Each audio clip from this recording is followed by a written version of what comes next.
సర్లే ఏం రాసావు చదివాడు. టైటిల్ పేదవాడు బ్రాకెట్ లో రిచ్ మ్యాన్. ఫస్ట్ ఏదో బింది పేదవాడని టైటిల్ పెట్టి మధ్యలో రిచ్ మ్యాన్ అంటే ఎదవా. అదే మరి నువ్వు 24 అట్లా టైటిల్ కి క్యాప్షన్ కి అస్సలు సంబంధం ఉండకూడదు. Hi, hello to everyone. Welcome to our Critic Corner channel. Today we are going to discuss about Pushpa 2. 3 positive points and 3 negative points. ముందే చెప్తున్నా అందరికీ ఇదొక చిన్న నోట్. స్పాయిలర్ అలర్ట్ మళ్ళీ చెప్తున్నా, ఎందుకంటే సీన్స్ ఎక్స్ప్లెయిన్ చేసేటప్పుడు పాయింట్స్ ఎక్స్ప్లెయిన్ చేసేటప్పుడు సీన్స్ కూడా చెప్పాల్సి ఉంటుంది. సో అందుకే స్పాయిలర్ అలర్ట్ అని ముందుగానే చెప్తున్నా. మీరు మూవీ చూడకపోయి ఉంటే ఈ వీడియోని స్కిప్ చేయండి. నాకు పర్సనలీ నచ్చిన ఫస్ట్ పాయింట్ అల్లు అర్జున్ భయ్య God level acting, next level acting చేసిండు. మెయిన్గా గంగమ్మ తల్లి జాతర సీన్ అయితే ఇచ్చి వాడేసిండు భయ్య. Hope he will get once again national award. Mainly నాకైతే ఫహద్ ఫాజిల్ని అయితే డామినేట్ చేసినట్టుగా అనిపించింది. ఒకవేళ మీకు కూడా అనిపిస్తే కామెంట్ చేయండి. అండ్ మెయిన్గా ఎమోషనల్ సీన్స్ అయితే పుష్పతో పాటు మనం కూడా ఫీల్ అవుతాం ఆ క్యారెక్టర్ని. అండ్ నా నెక్స్ట్ పాయింట్ వచ్చేసి మ్యూజిక్ భయ్య. మ్యూజిక్ అయితే చాలా అంటే చాలా బాగుంది. మెయిన్గా సాంగ్స్ అండ్ బీజిఎం. సాంగ్స్ వచ్చేసి దేవిశ్రీ ప్రసాద్ గారికి పక్కా అప్రిషియేషన్ ఇవ్వాలి మనం. అండ్ బీజిఎమ్స్ అయితే ఒక పక్కా క్లారిటీ లేదు మనకి, శామ్సియస్ అనే మాత్రం అంటున్నారు. సో అది ఎంతవరకు కరెక్ట్ అనేది తెలీదు, బట్ బీజిఎమ్స్ కూడా బాగా కొట్టారు. ఎవరిచ్చారో కానీ మెయిన్గా గంగమ్మ తల్లి జాతర సీన్, ఆ సీన్కి ఆ బీజిఎంకి పక్కా సింక్ అయింది భయ్య. చాలా మంచిగా ప్లజెంట్గా నీట్గా ఉంది. పార్ట్ 1లో జరిగినట్టు మెయిన్ సీన్స్కి బీజిఎం డల్గా ఏం ఇవ్వలేదు, చాలా అంటే చాలా బాగా ఇచ్చారు. అండ్ నెక్స్ట్ వచ్చేసి శ్రీవల్లి అండ్ కార్తిక్ పొన్న. కార్తిక్ పొన్న వచ్చేసి ఎవరో కాదు, అందులో గుండు గీస్తారు కదా ఒక అతని పేరే కార్తిక్ పొన్న. యాక్చువల్లీ అతని KGF 2లో దేవర్లో కూడా ఉన్నాడు, బట్ చాలా బాగా యూజ్ చేసుకున్నారు.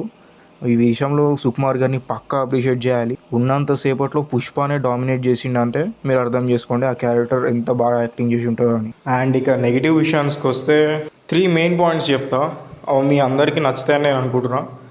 అండ్ మెయిన్గా బాయ్ ఫ్యాన్స్కి చెప్తున్నా, వీడియో ఇన్కంప్లీట్గా చూడకుండా బ్యాడ్ కామెంట్స్ అయితే పెట్టకండి.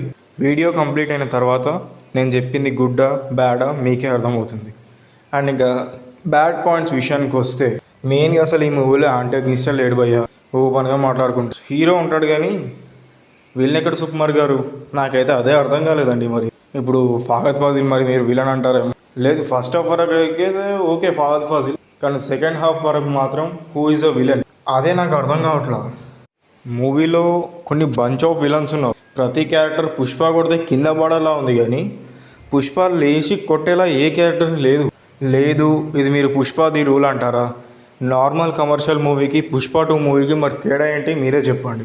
అండ్ నేను సుక్కు సార్ నుంచి అయితే ఈ కైండ్ ఆఫ్ రైటింగ్ అస్సలు ఎక్స్పెక్ట్ చేయలేదు భయ్య. ఎంత లేజీ రైటింగ్ ఉందంటే అసలు హీరోకి అన్నీ ఈజీగా దొరికేస్తాయి, అన్నీ వట్టిగానే వచ్చేస్తాయి, అన్నీ తలకు అనుకూలంగానే జరుగుతాయి.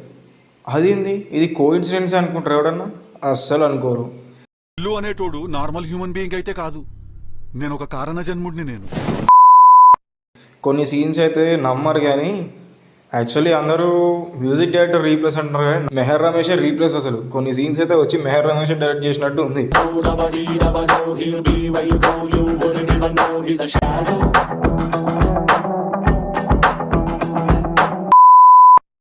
మెయిన్గా క్లైమాక్స్ సీన్ అయితే బోయపాటి గారు వచ్చి డైరెక్ట్ చేసినట్టుంది భయ్య.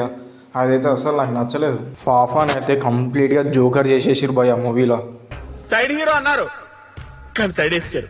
ఫాఫాన్ చూసినప్పుడు అయితే నాకు ఒకటే సాంగ్ గుర్తొచ్చింది, ఎదురు నీకు లేదులే ఎర్రి. ఇంకా సెకండ్ పాయింట్ భయ్య, సాంగ్ ప్లేస్మెంట్స్ అయితే అస్సలు కరెక్ట్ లేవు. మెయిన్గా సూసేకి సాంగ్ అండ్ ఫీలింగ్ సాంగ్స్ అస్సలు నచ్చలేదు. అంత పెద్ద జాతర ఫైట్ తర్వాత ఈవెన్ థియేటర్లో అందరూ షాక్ అయ్యారు, ఈ సాంగ్ ఇక్కడ రావడం ఏంటి అని. ఇంకా క్లైమాక్స్ శతమానం భవతి క్లైమాక్స్ దింపేసిరు భయ్య యాజ్ ఇట్ ఈజ్. అయితే ఇది పుష్ప 2 క్లైమాక్స్ లాగానైతే అస్సలు అనిపించలే. మెయిన్గా ఒక సీక్వెల్స్కి ఉండాల్సిన క్లైమాక్స్ అయితే అస్సలు కానే కాదు. మీరు ఏ మూవీ సీక్వెల్ అయినా కంపేర్ చేసుకోండి, Baahubali or KGF 2. And movie అయితే ల్యాగ్ ఉంది. కొంతమంది ఉల్ఫాగాళ్ళు ల్యాగ్ ఉంది అని చెప్తే ఏమంటున్నారంటే అది వరల్డ్ బిల్డింగ్ అని చెప్తున్నారు. వరల్డ్ బిల్డింగ్ అంటే మీకు ఆల్రెడీ పార్ట్ 1లోనే చూపించారు, నువ్వు పార్ట్ 2లో చేయాల్సింది world exploring. Like how Rajamouli sir do Bahubali 2 and Prashant Nil sir do in KGF 2. This is what happened world building. World building అంటే లాగ్ అని అంటారు. నాకు తెలిసినంత వరకు అయితే పబ్లిక్ని గ్రాంటెడ్గా తీసుకున్నారు. కేజీఎఫ్ 2 లానే పుష్ప 2 తీసి క్యాచ్ చేసి హైప్ చేసుకుందాం అన్నట్టు అనిపించింది నాకైతే. అండ్ ఇది సరిపోదన్నట్టు పుష్ప 3 ర్యాంపేజ్ అని దింపేసారు. క్లైమాక్స్లో almost everyone understand that Fahadh Faasil is in that role. Hand burn అయిపోయింది. పర్సనాలిటీ చూస్తే అర్థమైపోతుంది అది ఫహద్ ఫాజిల్ రోల్ అని. ఇప్పుడు దేనికోసం వెయిట్ చేయాలి? ఓహో పుష్పని చంపింది ఎవరు అని దానికోసం వెయిట్ చేయాలా? మళ్ళీ అటు ఇటుగా అందరూ అదే క్లైమాక్స్ తీసుకొస్తున్నారు. ఎవరు చంపారనే సస్పెన్స్లో పెట్టడానికి. ఇది పబ్లిక్ని గ్రాంటెడ్గా తీసుకోవడం అన్నట్టే ఉంది. మీరు అంతగా స్టోరీ పార్ట్ 3లో ఉన్నప్పుడు డైరెక్ట్గా పార్ట్ 3 చూపించవచ్చు కదా, మళ్ళీ 2 ఎందుకు దానికి బేసిక్. సో నేనైతే కంప్లీట్లీ డిసప్పాయింటెడ్ భయ్యా. ఇది నా నెగిటివ్ పాయింట్స్. సో పాజిటివ్ అయితే only Allu Arjun and some few scenes and some actors అంతే. అండ్ ఈ వీడియో నచ్చితే లైక్ చేయండి అండ్ షేర్ చేయండి. సార్ మీ next film blood bath part 2. Part 1 flop అయింది కదా సార్, అందుకే పార్ట్ 2 తీస్తున్నాను. ఇది ఫ్లాప్ అయితే పార్ట్ 3 తీస్తాను. ఆడియన్స్ మీద రివెంజ్ అనమాట.